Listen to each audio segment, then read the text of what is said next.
Hi everyone. I'm the last speaker. Are you waiting to end it now or you want to go on for a while? I am actually very nervous because I'm used to dialogue, not this. So I'd rather have a dialogue, but this is not working. Who here does not want to be happy? Raise your hands. Everybody wants to be happy, right? So our basic pursuit in life is we are running away from sorrow and we are going towards happiness. What happens? We are always running, we are always running. We are running from one towards another. And I was no different. I used to think, this will make me happy. This particular job will make me happy. And sure enough, I was in India and I applied for my dream job. This is my dream job. I got selected. I came to Hong Kong. I thought I had found utopia. I'd never been outside my country. Suddenly I'm in this beautiful place, have my dream job.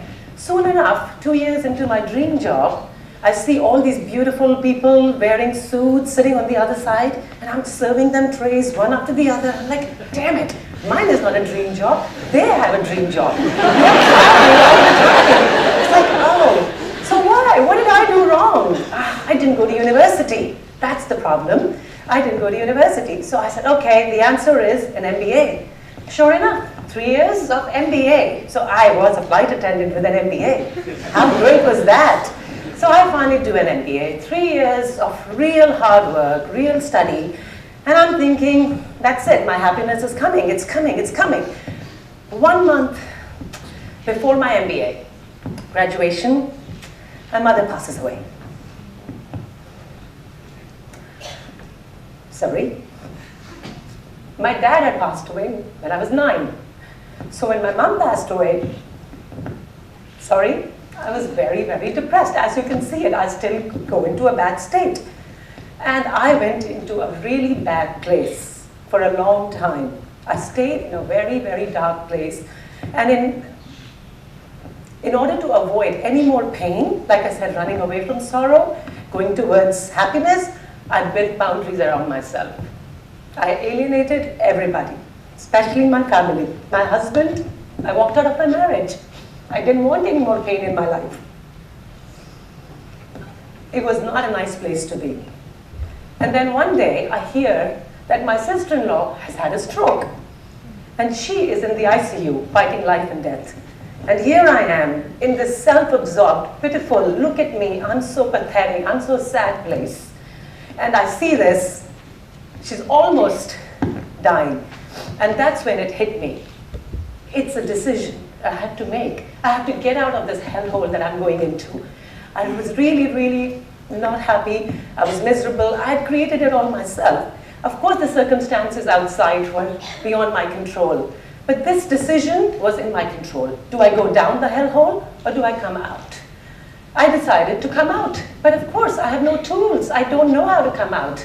I've never been there before. I don't know what to do. A friend of mine says, go for Vipassana. Now, what is Vipassana? Does anybody know what's Vipassana? Vipassana is not a yoga. It's a 10-day of complete bloody silence. It's like this absolute silence where you do not speak to anyone, you do not read, you do not watch TV. There is nothing. You do only introspection. You're going inwards and inwards and inwards. And I tell you, my friends who sort of knew me started putting wagers. This one, even when I was sad or happy, I was still talking. 10 days of silence was the worst torture for me. People thought I'll be out in 4 days. I wanted to go out on the second day. I wanted to run away. But somehow I persevered. But in those 10 days of silence, I heard so much internal noise, so much noise, I just wanted to freak out. My brain was exploding because I'd never listened to my own voice. That little voice which keeps telling you, Alison Gone, that you suck, you suck. Yes, I really, really thought I sucked. I had a lot of things going on in this crazy head of mine. This whole hellhole I'd created all by myself. It was a really, really dark place. Eventually, on the 7th day, I had a massive breakdown. I just cried. I cried till I could cry no more. I ran out of the meditation hall and I threw up. Years of accumulated pain, probably I just regurgitated it out. And I felt very light. Ninth day, I had this crazy thing, this energy which went up right from my feet, right to my head, and I thought, oh my God, I need a hospital, anybody hospital, and I was in a little village in the middle of nowhere. I knew I was going to die, but of course I didn't die, I lived to tell. And now the good part starts, so all the sadness is over. But when I'm in that place, I was only thinking, there was no external stimulation in my life. And that's when I said, okay, how can I become happier? What is the solution? How do I go about finding happiness? Guess what? I had the best job in the world. I used to have captive passengers for 12 hours. I was like, yes, I have got my audience. I'll ask you, what makes you happy? What makes you happy? I met some very interesting people. I even had presidents. I had rickshaw pullers from Bangladesh, CEOs of Fortune 500 companies, artists, strippers, anybody and everybody was on the plane. And they were like with me for 12 hours. I was like, yes, I've got my audience right here. So I started asking them what was their definition of happiness, and everybody had their own little definition. Everybody thought, someone told me that, oh, just 2 square meals a day. Some were very profound, oh, world peace. And one guy actually said, oh, I need to make $10 million a year because I have to maintain a $30 million yacht. It has 30 people on it, so I need to earn a minimum of 10 million. So the answers were very varied. It was like, I just couldn't understand, like this is, okay, so I still don't know what happiness is. I'm still struggling with my situation. I'm like, oh, I have all this data, that much data, but still no answer to happiness. Then, one day, I meet Pinky. Pinky is a masseuse. So she comes to the hotel I'm staying in, and in my usual research mode, I ask her, Pinky, are you happy? She says, yes, I'm very happy. And I'm like, okay, why are you happy? She says, unlike my sister's husband, my husband doesn't beat me. And I'm like, are you for real? You're happy because your husband doesn't beat you? And in my opinion, I thought she had nothing going for her because she lived in this little place. She had never left Delhi. She had a handicapped daughter. She probably earned less than $1,000 Hong Kong a month. And I'm thinking, she is happy? And me, sitting in this 5-star hotel, I am unhappy? Something is wrong here. That's when the light bulb just went on. It's like, that's it. Happiness does not mean running away from sorrows and going towards joy. Happiness lies in changing your perspective. I just have to see things differently. It's a choice. It's a choice we all make. Circumstances do not change. Circumstances will always be what they are. It's a choice.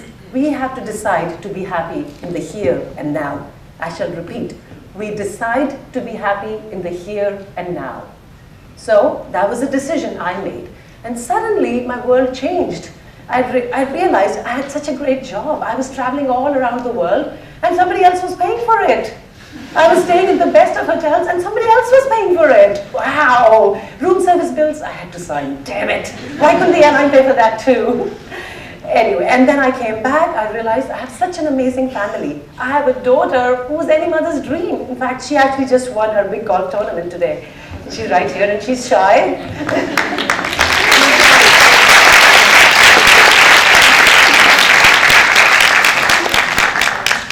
So I realized I had a lot of things to be thankful for. Yes, I had lost my parents, but I still had my future in front of me. But I was still living in my past. I was like, what I don't have, what I don't have. Then I realized, and like I met a lot of spiritual teachers in this time. This journey has been going on for a very long time, guys, so don't expect miracles. It has taken me a long time to be here from that horrible, miserable person to talk about happiness today. It's a long journey. So one of my spiritual teachers told me, he said, happiness is within us. We just have to find it. And I'm like, what do you mean happiness is always within us? What happens to us? We are all brainwashed into unhappiness. Why? Media, society, peers, they always tell us that you are not good enough. You're not good enough. Till you get that degree, you're not good enough. Till you win that golf tournament, you're not good enough. Till you get that multi-million-dollar deal, you're not good enough. We're never good enough. The bar keeps getting higher and higher, and we keep trying to jump over and over. But it doesn't work. we just forget what real happiness is. That's where the big problem is. So for me, what I did, it might not work for everybody else, but it worked for me. I completely stopped watching TV. I stopped reading the newspaper. And I actually used to read The Economist, The Fortune, the Harvard Business Review, just because I wanted to sound intelligent. I wanted people to think, yeah, even she's a flight attendant. Wow, a flight attendant with brains? Where did that come from? She reads The Economist? I used to pretend to be who I wasn't. For constantly, I was trying to be someone else. The day I dropped pretenses, the real me emerged. And when the real me emerged, I realized I really wasn't unhappy. I was just forcing myself with all this baggage that was weighing me down constantly. Constantly, I was feeling heavy. So this was my elixir of happiness.